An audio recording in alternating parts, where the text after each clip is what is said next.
महत्त्वाची बातमी यानंतर पाहूया थेट अकोल्यातून। तर आपण पाहतोय अकोला महापालिकेमध्ये सत्ता स्थापनेसाठी राजकारण तापलंय। सर्वपक्षीय विरोधी नगरसेवकांची डिनर डिप्लोमसी आणि बैठक झाली आहे। 30 पेक्षा जास्त नगरसेवकांची बैठकीला उपस्थिती पाहायला मिळाली।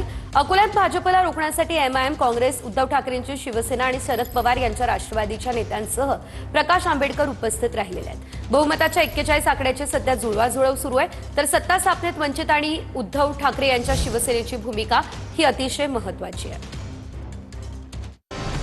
अकोल्यात बहुमतासाठी जुळवाजुळव सुरू आहे। बहुमतासाठी 41 नगरसेवकांचा आकडा गरजेचा आहे।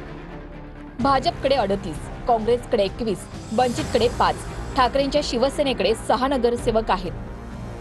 वंचित आणि ठाकरेंची शिवसेना अकोल्यात महापौर बनवण्यासाठी किंगमेकर ठरणार आहे।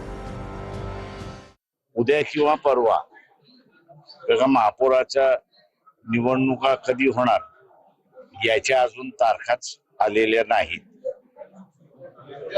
त्याच्यामुळे आम्ही असं समजतोय की आमच्याकडे वेळच वेळ आहे।